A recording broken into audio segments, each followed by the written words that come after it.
Penyembah kandang Idis, domba, Gimana para kabarnya penyembah batu, kabarnya udah pada waras ini belum? Kak Idis, penyembah saya tanya kandang simpel domba. aja kalau saya.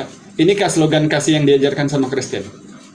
Iya, karena saya mengasihi Oh iya, Anda, makanya alhamdulillah. saya Kalau memang ajaran Kristen itu mengingatkan untuk mengatakan berhenti menyembah batu tanpa menjadi tanpa penyembah data, batu. alhamdulillah. Itu adalah bentuk kasih Oke, sayang kedua saya. Idis.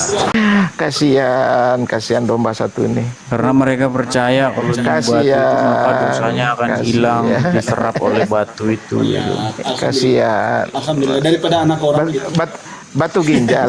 Sekarang Idis, saya membacakan 5 ayat tadi. Coba kamu satu aja di dalam Coba Al-Quran itu ketika gimana ada itu tuduhan di dalam batu itu gimana batu ceritanya batu bisa menghapus dosa itu gimana ceritanya? Daripada lato-lato dalam kolor badang bagus Edis. Oh lah jelas. sudah bilang tadi. Kalau Oten itu yang berani naik ke Kumal Al-Hidayah ini hanya penghujat. Karena mereka tahu mana mungkin saya mau diajari sama Bible-nya gitu loh.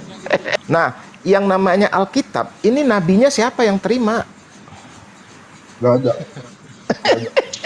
Nggak ada. Bang, Dan siapa menurut saya gini, dan siapa Yang siapa Tuhannya?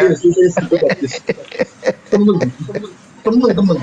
Edis, kamu kalau membuat pernyataan literasi dari Bible, coba kamu minta lagi nomor WA-nya si Paulus. Itu menjelaskan. Ka'bah itu center daripada tempat orang-orang melakukan ritual agama apapun sebelum Rasulullah SAW itu lahir. Bahkan guru Nana yang mengajarkan ajaran Hindu itu ke situ. Nah, bahkan itu salah satu nama dewanya Brahmana itu asal katanya dari Ibrahim. Ya, dari Ibrahim. Jadi itu adalah perintah Allah. Tapi kalau secara rinciannya, Rasulullah itu sebelum lahir namanya sudah ada di dalam kitab-kitab terdahulu. By name ya. Nah, dan sebelum lahir pun juga Nabi Adam alaihissalam mau turun waktu dia lagi diciptakan, dia lihat nama Muhammad itu ada di aras. Menjadi pertanyaannya sekarang, kenapa itu tidak dilakukan oleh umat Kristen? Jangan bukan itu saja. Memerintahkan Bilal untuk menginjak Ka'bah itu, naik di atas Ka'bah untuk mengumandangkan azan. Berarti apa? Itu bukanlah objek pagan. Apakah ada keterkaitan sosial antara Arab dengan Israel dan Arab dengan India pada waktu zaman pra-Islam? Dan ini sebenarnya pembahasan menarik juga sebenarnya. Cuman agak kesulitan untuk mengakses datanya karena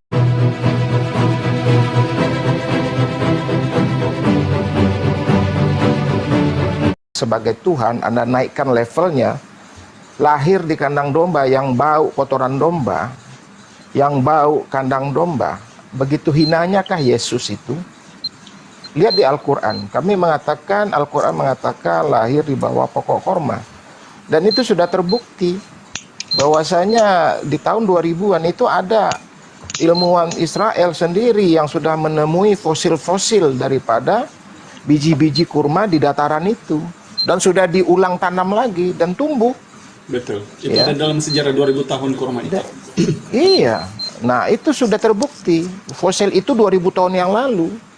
Jadi memang di dataran tinggi, di dataran tempat itu memang ada kebun korma. Subhanallah, itulah bukti kekuasaan Allah. Kalau dari biji korma bisa ditanam, bisa dihidupkan lagi, sangat mudah bagi Allah untuk membangkitkan semua manusia pada akhir zaman, pada hari kiamat nantinya, dan disusun semua jari jemarinya. Karena kenapa? Sampai ujung-ujung jari kita akan disusun kembali sama Allah. Kenapa? Karena tidak akan bertukar, karena sudah ada sidik jari kita masing-masing tidak sama. Itu sudah juga ditemukan oleh para ilmuwan. Jadi juga Al-Quran itu sudah suatu mukjizat. Mukjizat yang bisa kita terima, yang bisa kita nikmatin dari para nabi-nabi terdahulu, hanyalah mukjizat Nabi Muhammad SAW yang berupa Al-Quran. Nabi Isa alaihissalam mana mukjizatnya?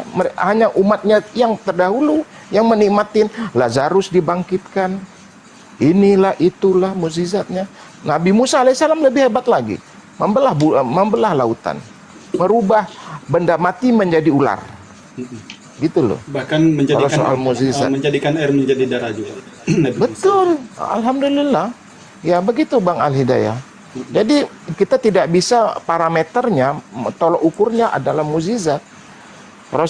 Dalam surat Ar-Ra'd Allah mengatakan semua nabi, semua rasul itu diberikan ayat kekuasaan dengan izinnya, mukjizat. Seperti yang Allah jelaskan Bang Alzum, izin yang dijelaskan juga dalam Al-Imran 45 sampai 51. Itu Maryam ketika Nabi Isa itu meniupkan burung dari tanah liat itu diiznillah. Diizin oleh Allah. Ya, tapi itu tidak dihilangkan itu di dalam mereka, malah Jadi diganti air jadi anggur. Lukas 2 nomor 7 sampai dengan 12 itu bila mana Yusuf dan Maria itu membawa anak itu coba dilihat di situ, membawa anak itu ke Yerusalem. Mereka setibanya di sana tidak mendapat tumpangan karena hotel sudah penuh. Yang herannya saya itu kan kok ada penginapannya waktu itu, ada penginapan lengkap. Jadi penginapan itu katanya sudah penuh, jadi tidak jalan mereka berteduh selain daripada di Palungan itu. Jadi di Palungan. Yesus, Kalau Palungan saya setuju. Dan Palungan ini kita harus tahu Palungan itu apa. Itu tempat minum binatang ternak. Bisa untuk minuman babi, bisa untuk minuman domba, tapi yang kandang domba tidak ada. Apa mungkin Yesus lahir di situ? Itu di kota Bethlehem kok. Bet itu rumah, Laham itu adalah roti, perkampungan roti di situ. Jadi itulah Bang JW, kenapa dari tadi sebelum bernarasi pun saya sudah mengatakan, ketika teman Kristen naik di sini membawakan dogma, ajaran gereja yang seakan-akan kami orang Islam tidak tahu, mungkin sekali-sekala saya sering ke antum, saya ini Bang masuk Islam, tidak pernah berdebat dengan siapapun. Saya cukup tahu Islam itu bersujud, menghadap ke Baitullah kalau dalam mereka, bersunat, tidak makan babi, dan izin Bang Hidayah. Sebentar, Izin Bang. saya selesaikan dulu sebentar. Maksudnya saya turun dulu nanti tolong dikasih naik soalnya menggema. Oh, bukan antum ini saya kayaknya sih Bang Alzum, coba di-mute Bang Alzum. Bang Alzum ini yang ini agak bergema. Coba Bang Alzum kalau boleh turun dulu nanti naik langsung di-mute aja dulu Bang.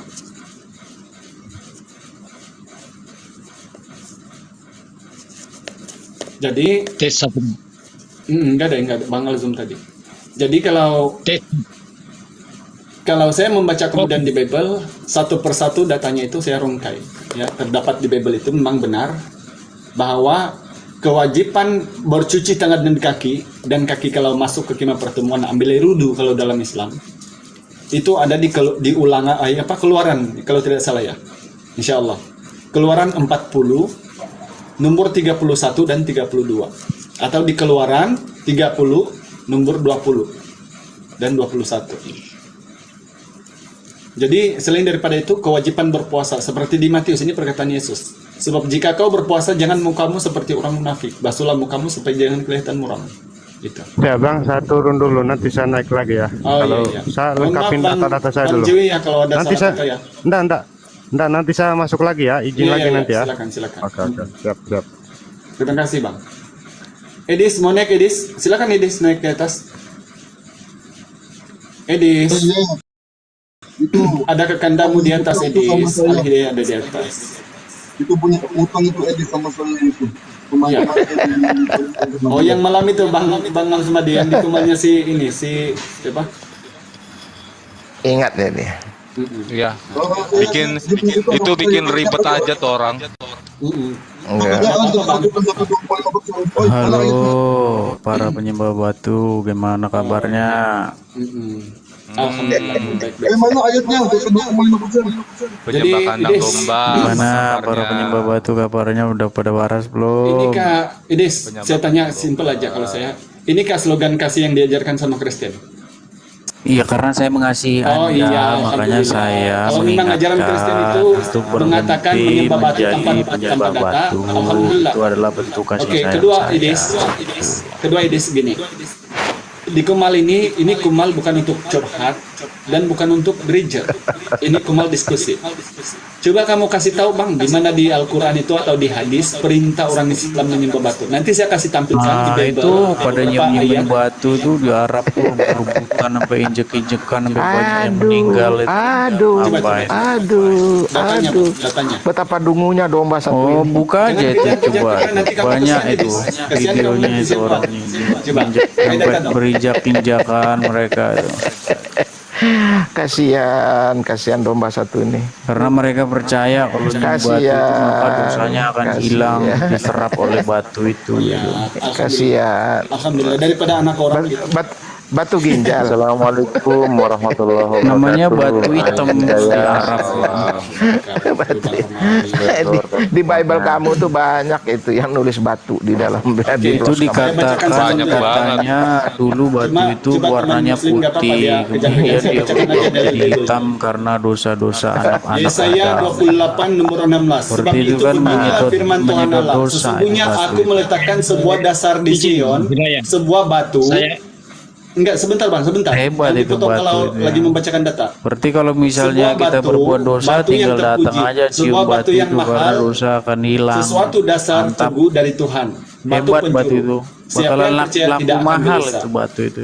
Mazmur Oke, 18 nomor 2. Ya Tuhan, bukit batuku, kubu pertahananku, Kira-kira penyelamatku, laku berapa Allahku, miliar tuh gunung batu? batuku, Bukan miliar tempat lagi, perlindunganku, triliun. perisaiku, tanduk keselamatanku, Bisa kota nyedot bentengku. dosa.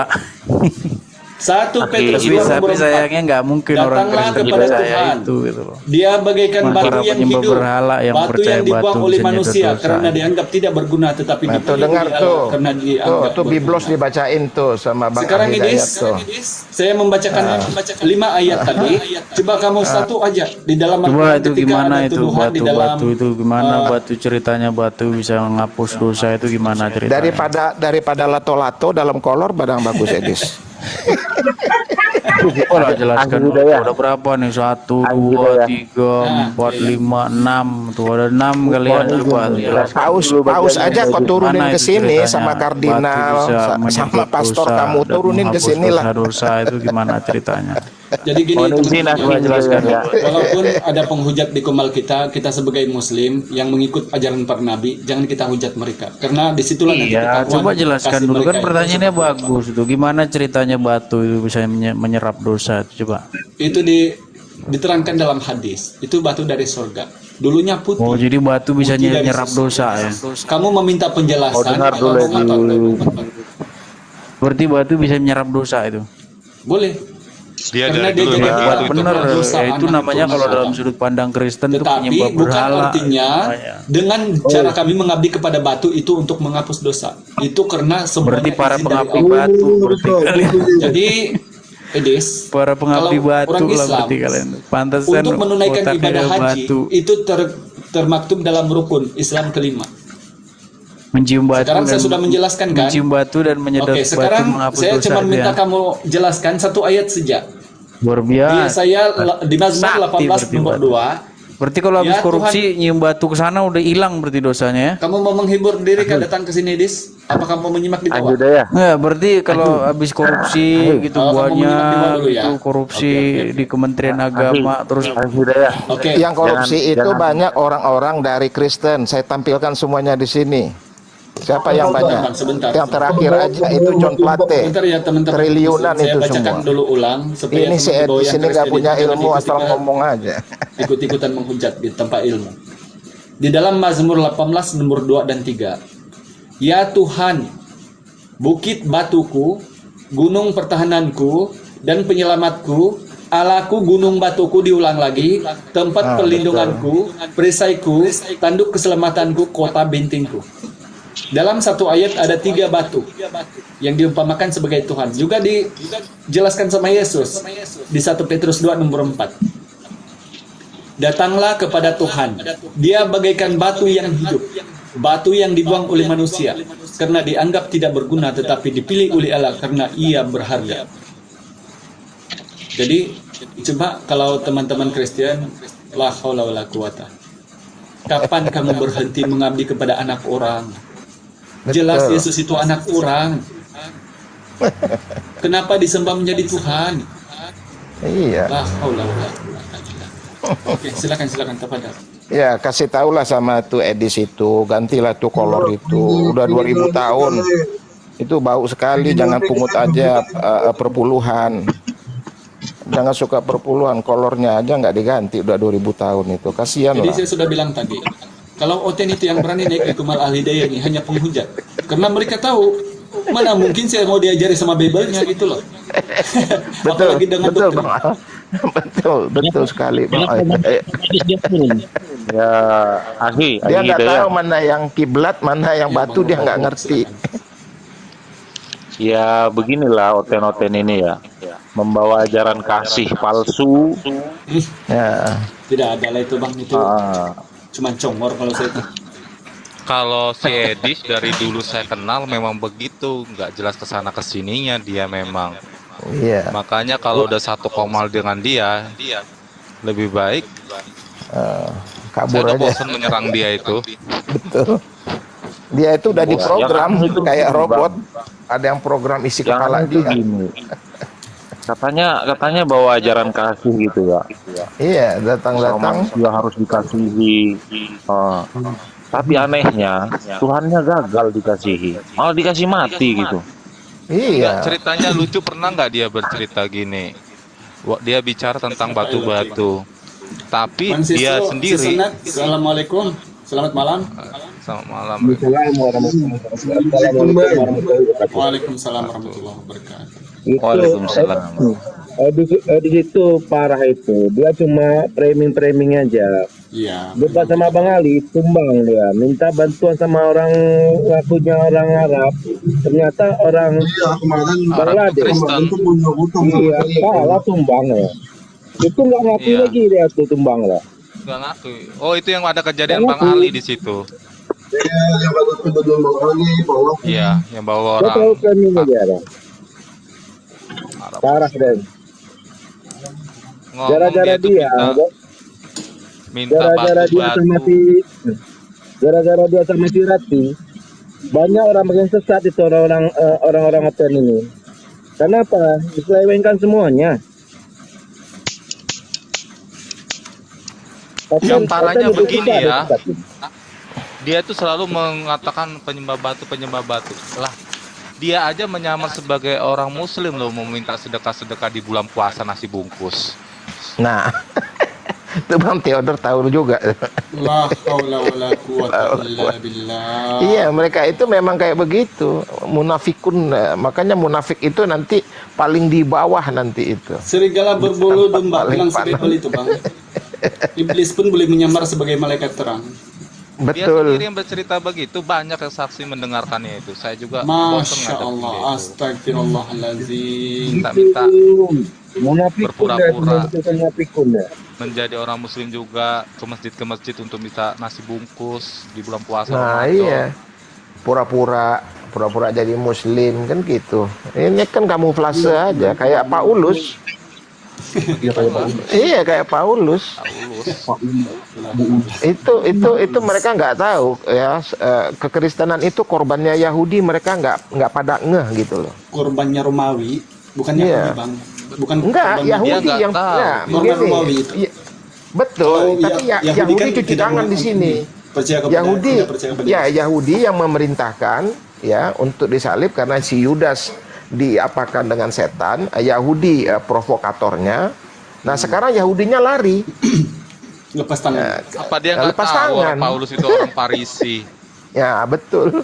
Orang Parisi, orang Yahudi. Sebentar ganggu itu. Kok nggak tahu Di PB-nya aja itu ada 14 kitabnya bikinan tulisan Paulus. Betul.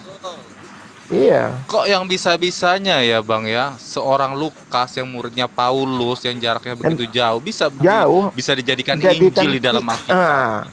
Kapan Yesus memberikan Injil kepada Lukas coba? Ada serah terima Injil Lukas adalah dari Yesus. Ada serah terima Injil kepada Yohanes dari Yesus. Ada nggak serah Injil kepada Markus, Matius? Nggak ada. Itu tulisan-tulisan yang tidak dikenal itu. 400 tahun setelah Yesus baru ada itu tulisan-tulisan itu. Lukas merantau sana sini mengumpulkan ayat-ayat. Iya. secara nggak langsung Bisanya memang gitu. dijadikan Injil.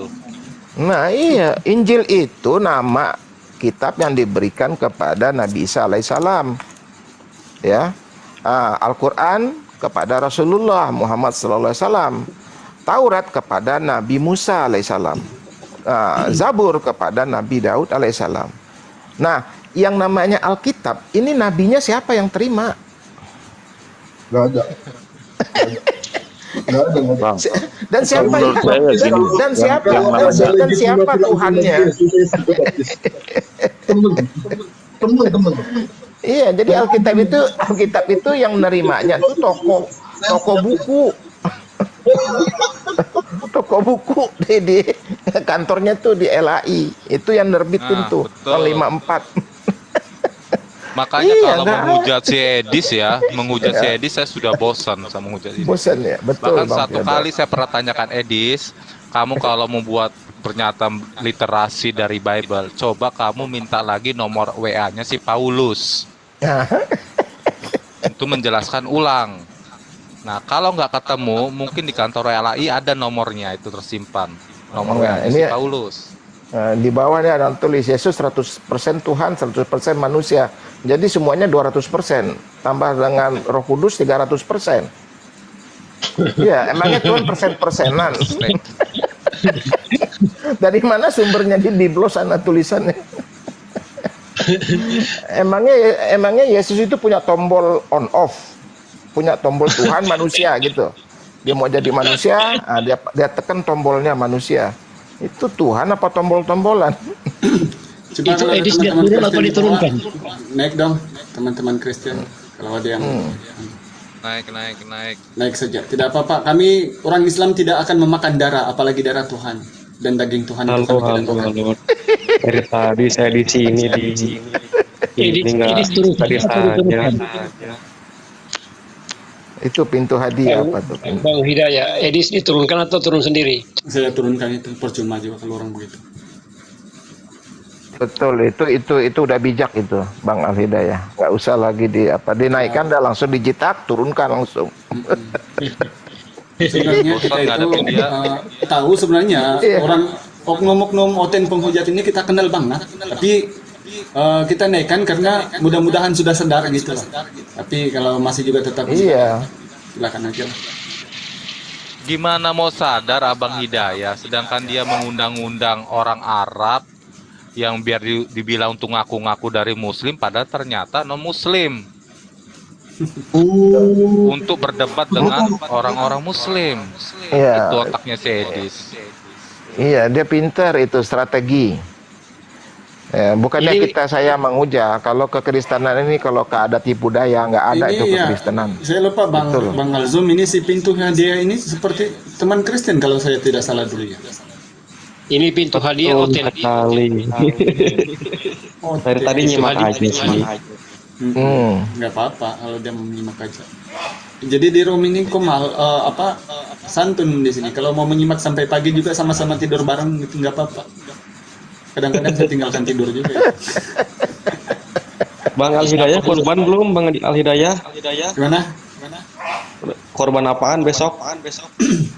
Di sini tidak ada korbanan di KL ini. Itu kan di kampung-kampung selalunya. Oh gitu ya, oke. Pengen tahu aja sih sebenarnya. Ya asal kalau Oten masuk ke Komal ini dia akan jadi korban perasaan. Akan disembelih itu. Yang jelas korban kuota lah. Korban kuota. Selamat malam pintu hadiah. Halo malam. Siapa ya? Bang Karim ya? Iya. Ini ada suara doubling ya? Enggak. Ya aku doubling. Bang Alzum lagi, masih Bang Alzum. Coba di-mute dulu Bang Alzum. Iya. Masih ini Bang.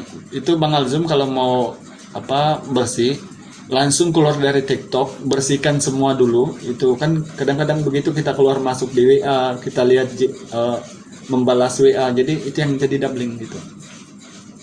Jadi keluar dulu, masuk, terus mute, baru. Coba saya total cuci dulu. Iya, tapi nanti ya Bang. Insya Allah. Minta aja. Insya Allah. Doubling soalnya. Oke, silakan Bang Karim. Silakan.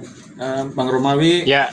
Silakan nih Bang Pintu Hidayah ini kan katanya Kristen. Silakan. Kalau ada yang dipertanyakan. Santai-santai aja kok. Cek lo, cek gimana? Oke. Tenggelam Bang suaranya itu Asmadi itu dari semalam itu. Iya, dari semalam Tenggelam kayak dibaptis itu. Innalillah. Innalillah. Kayak Udah tercelup. ganti HP aja itu S23 Ultra tuh, biar nggak tenggelam suaranya. Iya. Oke, silakan. Lanjut.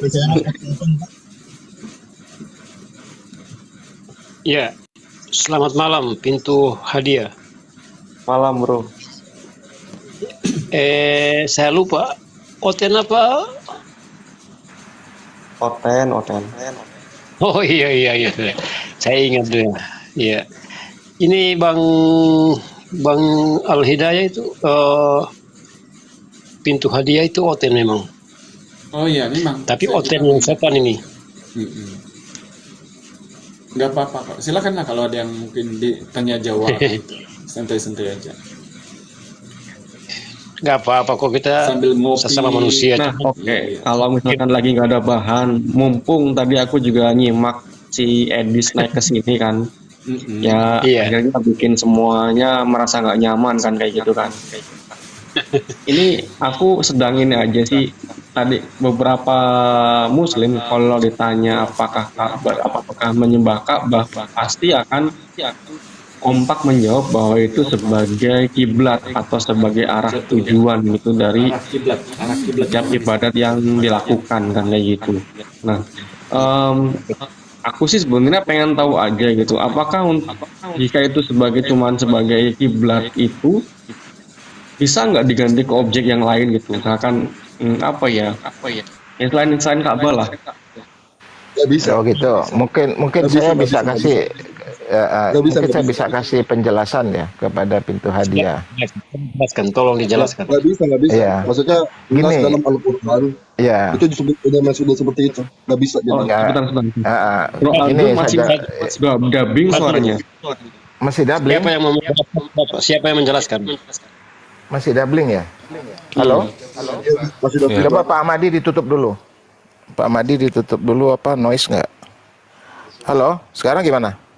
Nah, lebih enak bagus. Lebih enak ya. Gini, kalau Ka'bah itu bangunan ya, itu sudah ada dari semenjak Nabi Adam alaihissalam sejarahnya. Nah, Nabi Ibrahim alaihissalam itu hanya meninggikan pondasinya. Nah, dulu Rasulullah itu dulu kiblat pertama itu ke Yerusalem. Begitu turun satu wahyu diputar untuk ke Ka'bah, nah disitulah ada masjid dua kiblat namanya di Mekah itu, Kiblataini namanya. Kenapa? Karena Allah sudah memutuskan ini udah jangan ke Yerusalem lagi, ke Al-Aqsa lagi, tapi ke Ka'bah. Bahkan di dalam literasi yang lama, yang tertua, itu Yesus itu juga pernah ke sana, ke Ka'bah. Ka'bah itu center daripada tempat orang-orang melakukan ritual agama apapun sebelum Rasulullah SAW itu lahir. Bahkan guru Nana yang mengajarkan ajaran Hindu itu ke situ. Nah, bahkan itu salah satu nama dewanya Brahmana itu asal katanya dari Ibrahim. Ya, dari Ibrahim. Jadi itu adalah perintah Allah untuk menghadapkan wajah. Kalau kita beribadah itu united daripada orang-orang yang beriman, yang bertakwa, ke sana madepnya. Jadi itu sejarah singkatnya. Jadi itu bukan maunya kita. Kalau Allah perintahkan kita itu ganti dengan objek yang lainnya, kita ganti. Atau kata Allah nanti hadapkan wajahmu nanti ini kemana? Ke arah matahari terbit. Ya kita arahkan ke sana. Itulah tunduknya Islam, Muslim itu dengan perintah. Ya, utiullah wa atiur rasul. Kami mendengar perintah Allah, kami mengikuti. Dan begitu dipelajari sejarahnya, Ka'bah itu bangunan yang tertua yang ada di dunia ini dan yang paling mahal pada saat ini. Gak ada bangunan yang nggak bisa ternilai. Bahkan itu dari Abraha ya dari orang-orang Nasrani sekarang Kristen itu mau mencoba menghancurkan Ka'bah itu. Dan Allah memberikan perlindungan dengan mengirim burung ababil. Nah, itu diabadikan di dalam surah, di dalam Al-Quran itu. Jadi kalau kita lihat Ka'bah itu banyak sejarah. Nah, sewaktu Rasulullah SAW aja itu banyak mukjizatnya. Tapi kami sebagai Muslim nggak mau terlalu mengekspos gitu loh. Kenapa? Karena yang terbesar mukjizatnya itu adalah Al-Quran yang bisa kita nikmatin saat ini. Tapi kalau secara rinciannya, Rasulullah itu sebelum lahir namanya sudah ada di dalam kitab-kitab terdahulu. By name ya. Nah, dan sebelum lahir pun juga Nabi Adam alaihissalam mau turun waktu dia lagi diciptakan, dia lihat nama Muhammad itu ada di aras. Jadi sudah ada. Dan banyak mukjizat Rasulullah di perang Khandak. Satu anak kambing dengan satu sok daripada gandum bisa memberi makan 1000 kaum muslimin yang lagi bekerja membuat parit. Ya. Bulan dibelah, Isra Mi'raj. Waktu kecil aja banyak mukjizat Rasulullah. Tapi waktu kecil aja umur 11 dibawa ke Syam oleh pamannya.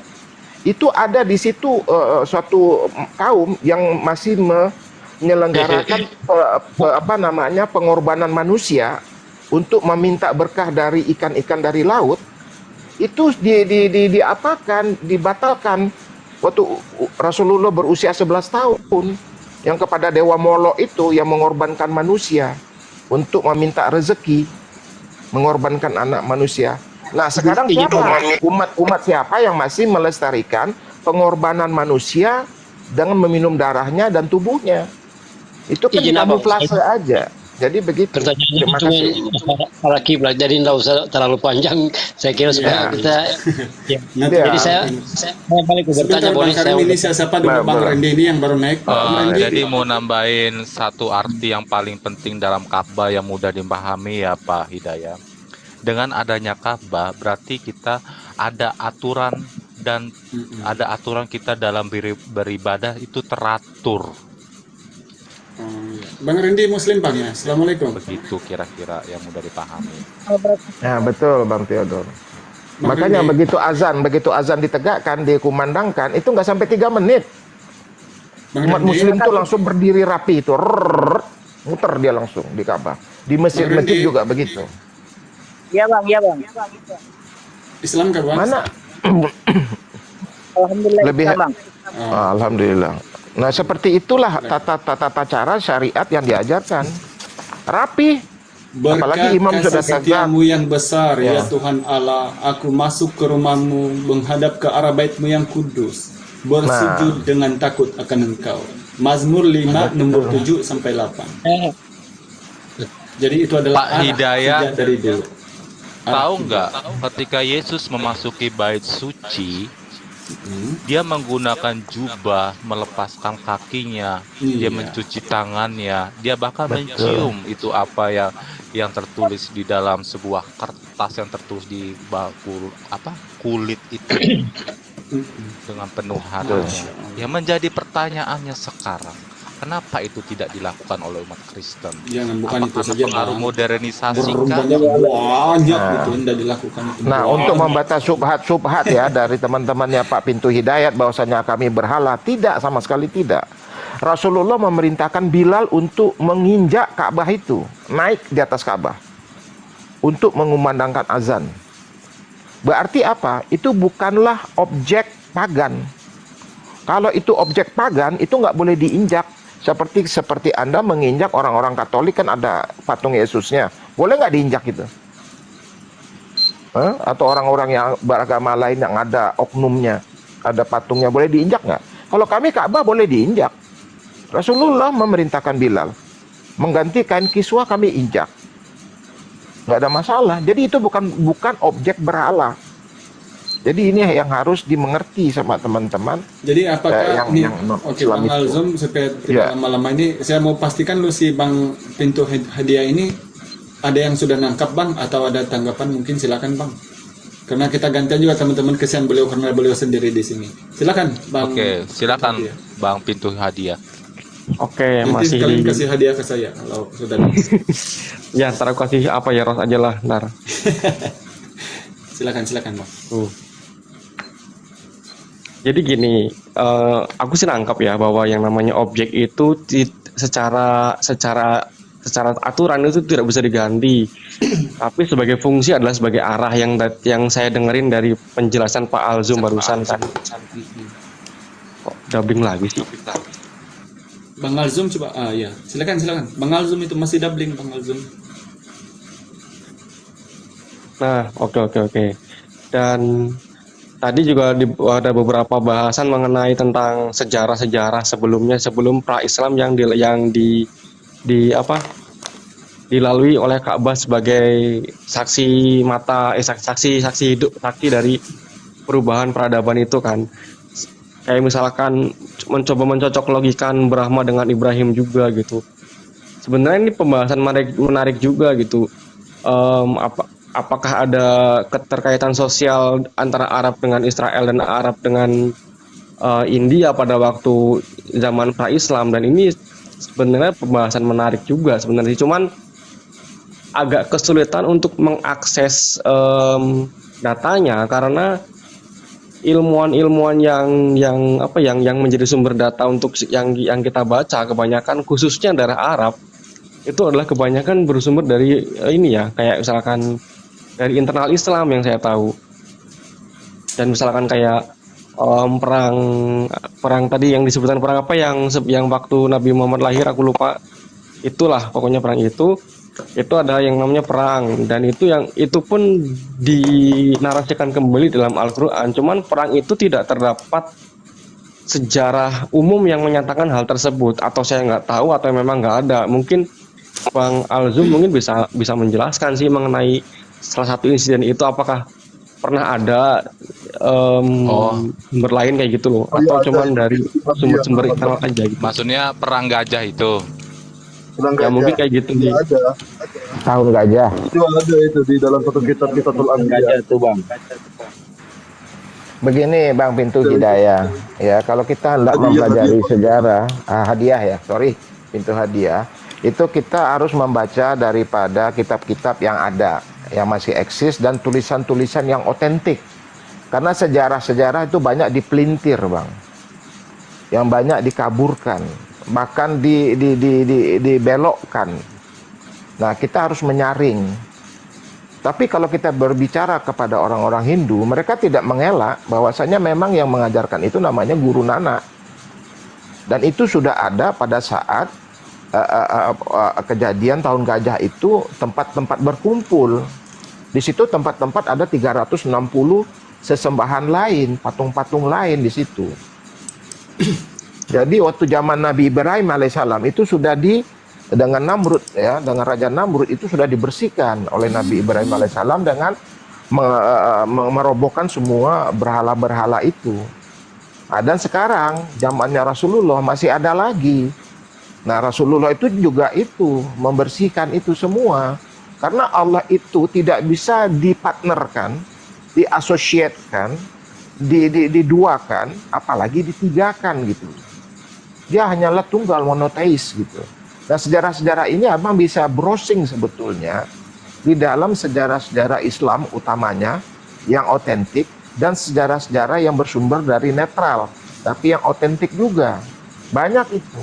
Dan itu semuanya ada benang merahnya, ada kebenaran apa yang diceritakan. Tentu Al-Quran itu tidak sia-sia menceritakan, karena dia yang punya bumi ini kok, dia yang menciptakan ini semua, dia yang menciptakan semua sejarah kok. Tidak ada sampai saat sekarang ini yang sanggup untuk mengatakan di situ bohong, Al-Quran di ayat ini bohong, Al-Quran di ayat itu enggak benar. Enggak ada Bang. Insya Allah itu semua terbantahkan, tapi dengan argumen. Bertahan 1400 tahun itu Al-Quran daripada para ilmuwan terdahulu.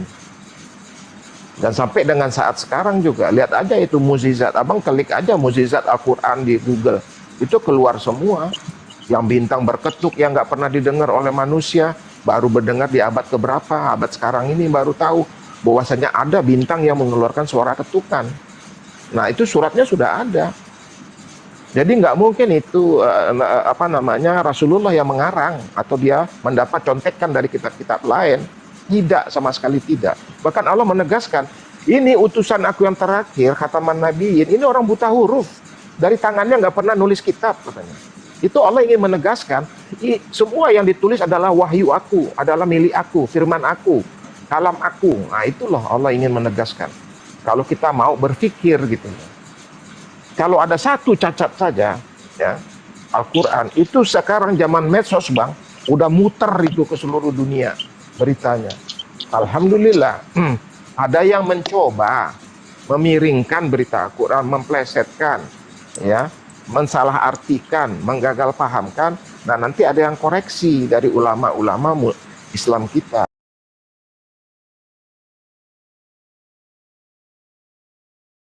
Oke.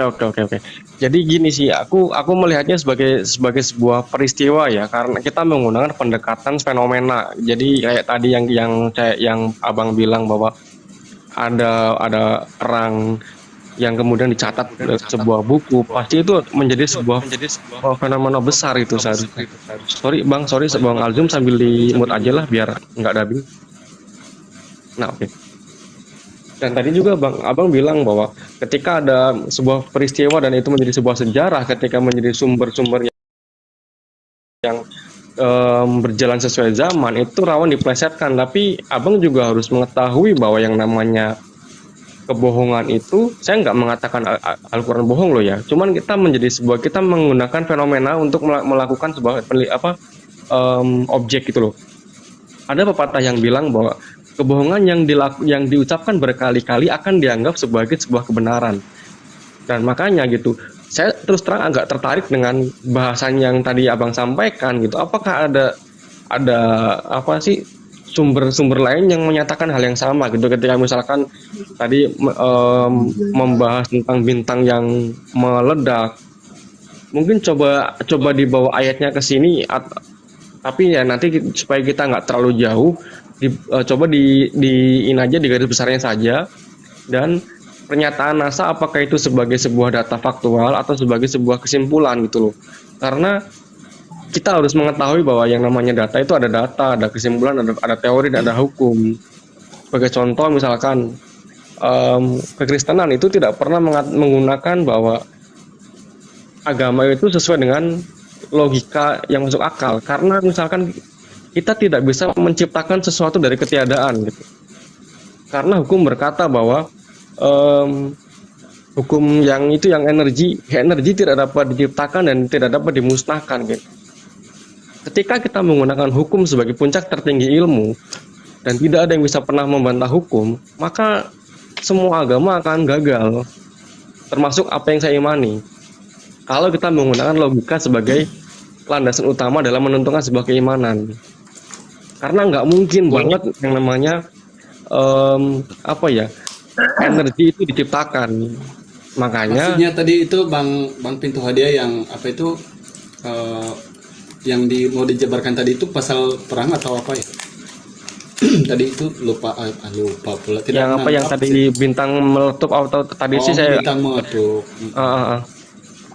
Itu ada di boleh Al-Quran. Jadi sedikit bicara dengan Pintu Hadiah. Begini Bang Karim, begini ya teman-teman Muslim, di mana-mana komal kita, ketika masih ada ngomong Muslim itu kita tahan dulu gitu, supaya jangan nanti gontok-gontokkan gitu. Kadang-kadang kami itu mau menerangkan sesuatu, tetapi bila ada yang menyampuk tiba-tiba kami, nggak apa-apa lah, ini nanti tidak kesampaian gitu. Jadi gini lupa. Bang, saya juga lupa kadang-kadang. Ya silakan Bang Al. Masalahnya dia menyinggung masalah ilmu pengetahuan, fenomena, akal. Jadi itu bagian saya, karena saya seorang pelaut, jadi saya ada sedikit mengenai. Iya. Tapi nanti ya, Bang Karim, nanti giliran. Nanti insya Allah itu nanti akan sampai ke sana juga. Tapi sebenarnya kadang-kadang diskusi ini harus kita tenang gitu, tenang. Kenapa saya itu lebih ini ya, kalau saya lebih suka kepada diskusi dialog sebenarnya, tidak suka berdebat. Karena kalau orang yang pendebat ini, kalau saya nilai-nilai terutama yang dari Kekristenan itu memang tidak ada tahu apa-apa tentang keilmuan gitu. Jadi taunya hanya berdebat gitu. Tidak akan mengedukasi kita. Ya, kalau Jadi gini, kalau pintu hadiah. Yang saya mau sampaikan, narasi orang Islam itu jangan kita anggap itu sebagai dogma. Insya Allah kalau macam dituntut ayat, contoh bintang mengetuk itu pasti ada di Al-Quran. Contoh juga tentang agama. Contoh juga tentang iman. Contoh juga tentang keyakinan. Dan contoh juga tentang kepercayaan dan ketuhanan. Jadi Islam bernarasi ini sesuai dengan fakta, apa yang tertulis. Imannya sempurnanya iman seorang Islam itu karena mereka beriman dengan apa yang ada tertulis dalam Al-Quran sebagai kitabullah, acuan mereka untuk beriman dan bertuhan dari kitab. Contoh, kalau tadi tentang arah kiblat, ini dijelaskan dalam surah Al-Baqarah 148. Jadi memang ketetapan ini adalah syariat ajaran daripada para nabi yang diamanatkan oleh Allah langsung kepada mereka. Nah, ketika ada narasi-narasi penerangan, sebenarnya Bang Alzum tadi kejauhan, jadi sebab itulah nanti ditanggapi sama Bang Pintu Hadiah itu satu-satu gitu, harus dikejarnya. Tapi kalau saya sih selalunya saya suka satu-satu gitu, biar satu nanti sudah ya pindah ke lain lagi gitu, supaya nanti menangkap. Namun yang saya mau sampaikan kepada antum, pertama, Islam itu selalu dalam Al-Quran digalakkan harus berpikir dulu. Tidak kita beriman dulu. Yang lebih dulu itu adalah pengetahuan dulu. Kita tahu dulu bahwa ini benar, baru mulai kita imani. Bagaimana ketika kita mengimani sesuatu yang tidak benar, itu nanti salah. Nah, agama yang disebut, karena agama Islam dinullah, inna dina indallah.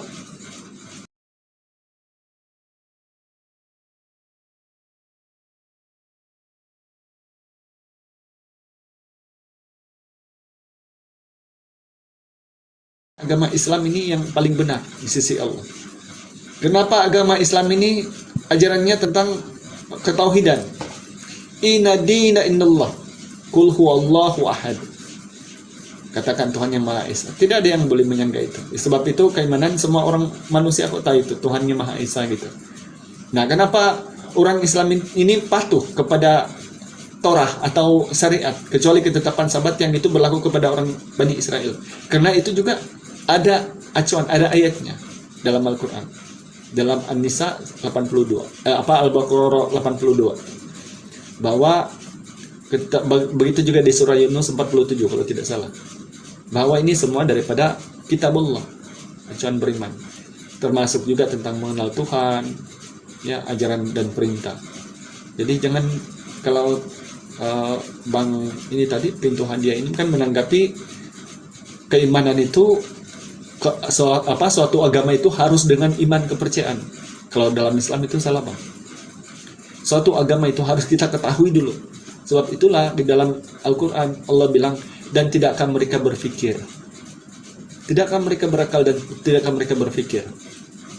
Maka fikir dulu, ini sudah benar adanya baru diimani. Jangan nanti iman dulu, ayo langsung haleluya dulu. Tahu-tahu sekali sampai di sana nggak ada satu ayat pun pengakuan dia Tuhan. Nah, ini celaka ini dalam keagamaan, dalam otoritas orang yang mencari agama yang benar. Hanya itu sih saya mau sampaikan. Cuman jangan kejauh-jauhan kalau berargumentasi supaya tersambung. Di sini giliran saya ya, Bang Hidayah. Silakan. Sebentar. Okay. Bang, itu tolong naikin Bang Jumat, Bang. Nah, ini kayaknya dari kemarin yang naik banget ya. Saya jampakin dulu. Oke, boleh saya bicara? Oke, silakan Bang Karim. Bang Jemaat. Ya, ini saya mau tanggapi. Dia oten Bang. Oten. Apa yang dikatakan oleh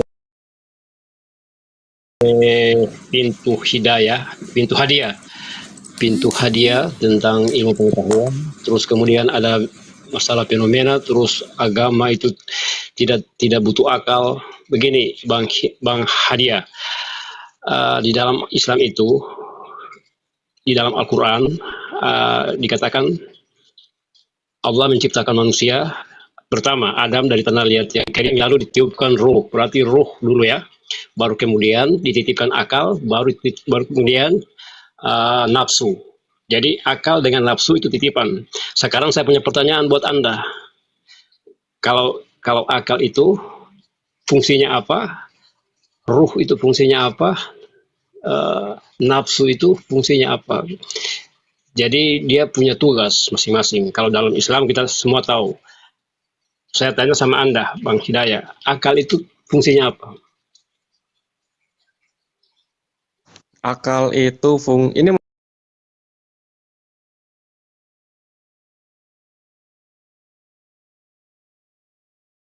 apa ya? Menganalisa Ya, betul. fenomena yang terjadi. Betul, itu sudah betul. Terus Dan ruh fungsinya apa, ruh? akal dulu ya, menganalisa fenomena yang terjadi dan memerintahkan untuk mengambil sebuah tindakan. Iya, saya nanti akan jelaskan. Akal sudah benar, fungsinya untuk menganalisa atau berpikir. Kalau ruh fungsinya apa? Ruh menurut aku sebagai ini nih, apa ya, hidup lah, kayak semacam energi untuk hidup kayak gitulah. Oke, nanti saya jelaskan, itu masih salah. Terus nafsu, Silakan, fungsinya apa? Nafsu fungsinya apa? Nafsu Ada tiga itu ya, nafsu untuk kemampuan manusia untuk mempertahankan kelangsungan hidupnya, kayak nafsu makan, nafsu berkembang biak. Terima Silahkan kasih kalau jawabannya. misalkan punya pendapat terus, silahkan. Saya akan jelaskan. Jadi, Allah mula-mula meniupkan ruh. Ruh itu menurut agama Islam fungsinya untuk beriman, meyakini. Itu ruh. Kemudian akal fungsinya untuk menganalisa dan berpikir. Nafsu fungsinya untuk berkeinginan atau berkemauan. Jadi, letaknya di dalam Islam diajarkan itu berbeda-beda. Akal di kepala atau di otak. Terus ruh atau iman itu ada di dada. Terus nafsu itu antara kemaluan dengan perut. Jadi agama itu harus akal, nafsu juga, tapi nafsu yang baik. Lalu kemudian ruh itu yang meyakini, yang beriman. Jadi hakikat manusia itu ruh, bukan akal, bukan nafsu. Oke, kemudian kita jelaskan mengenai apa itu arah kiblat dan koordinat-koordinat di bumi. Anda perhatikan, kalau Anda punya stasiun bisa pantau stasiun televisi atau apa yang ada di seluruh dunia, tidak ada satu detik pun di bumi ini kalau tidak ada teriakan Allahu Akbar, azan. Karena Anda tahu, satu kali putaran 1 jam peredaran matahari itu 15 derajat. 15 derajat itu jarak bumi, perputaran bumi ini itu ada 21.600 mil. Ya. Jadi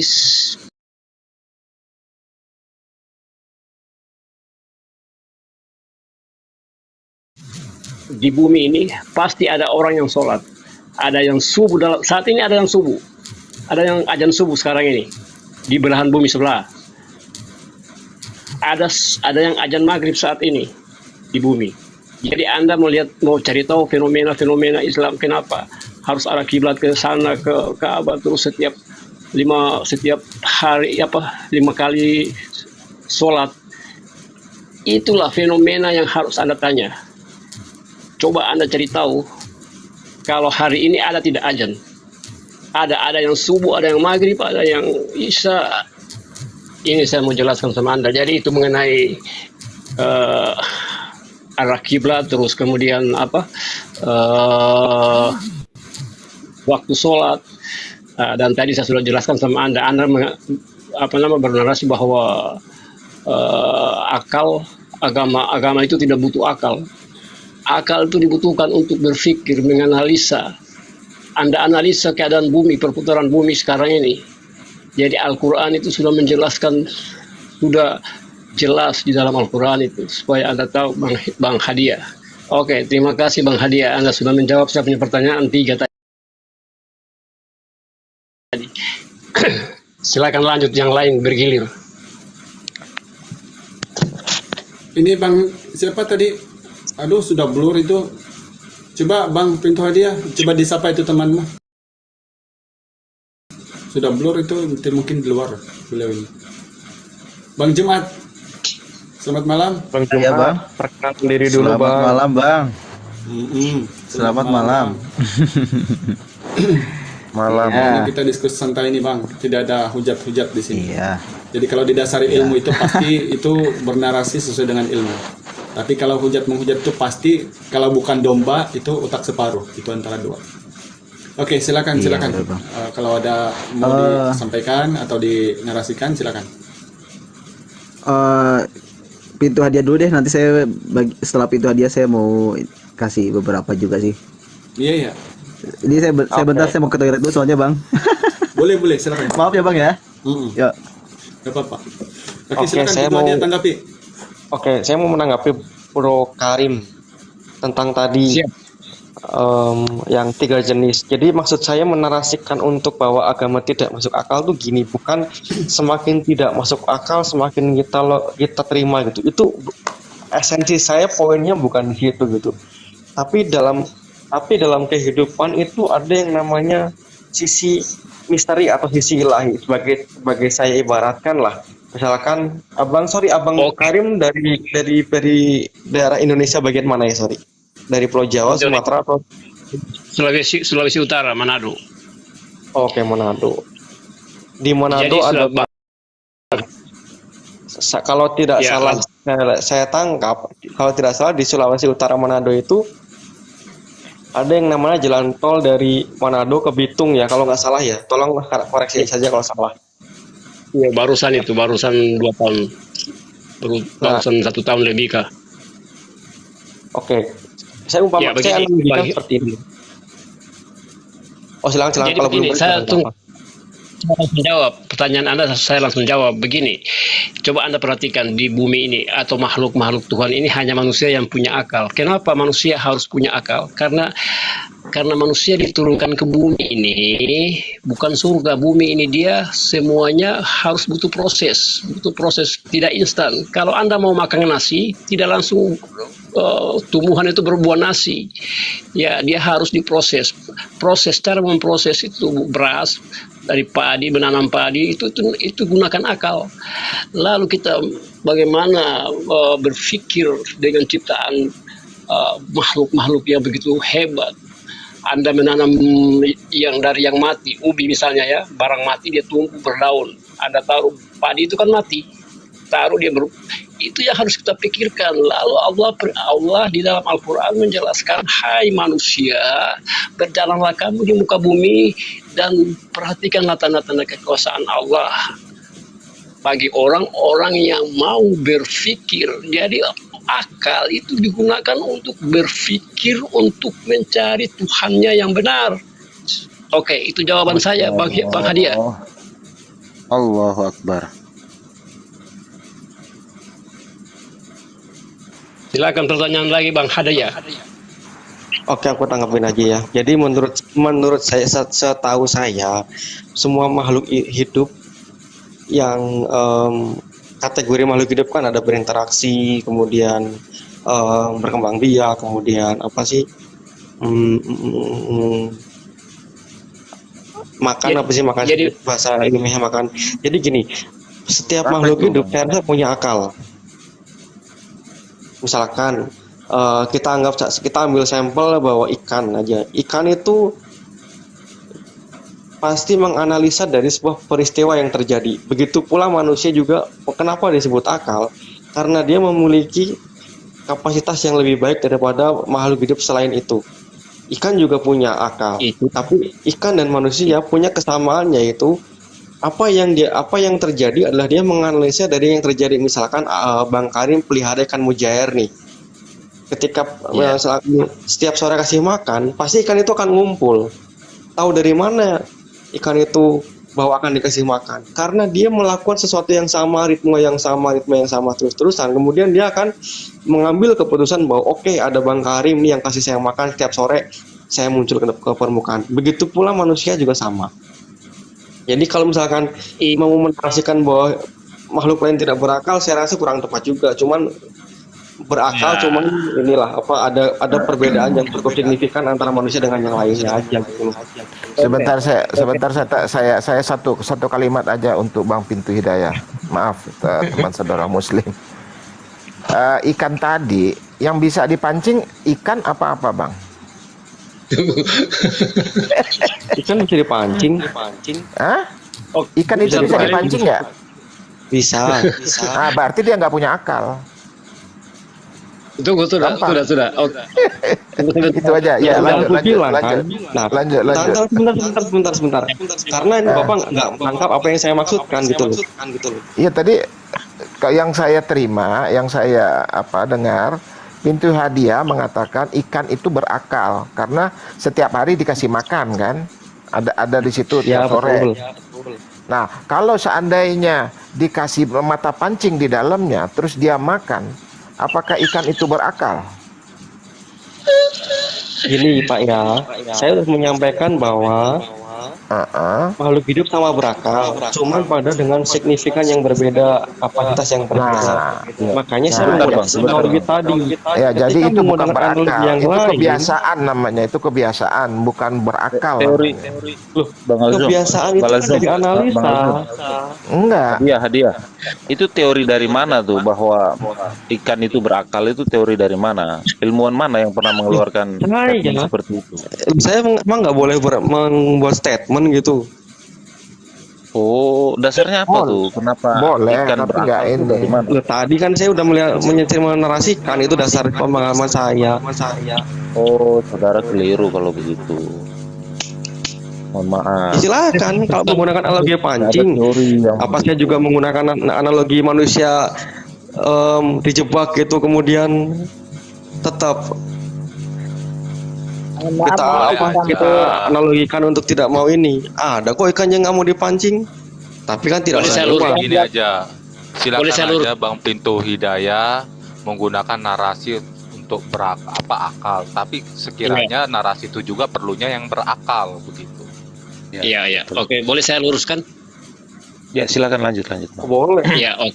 Jadi akal fungsinya untuk berpikir, menganalisa, sehingga itu ada manusia yang bisa menciptakan mesin. Tidak ada kan ikan bisa menciptakan mesin. Jadi begini, ikan itu ketika dia melihat sesuatu di laut atau di sungai, dia berkumpul itu, dia menggunakan insting, seperti kambing juga begitu. Dia tahu mana racun, mana makanannya, mana bukan. Jadi Tuhan memberikan dia insting, ya, bukan akal. Ya, saya kira itu dulu. Terus Bang Hadiah, apalagi yang Anda mau protes dari kami Al-Quran? Silakan. Ikan belum beres bro, santai, kita lagi bahas dunia perikanan nih sekarang nih. Ya itu tanya Bang Karim Limoto, itu pelautnya teknik apa dia nautik itu? Saya nautik. Oh nautik, ya alhamdulillah.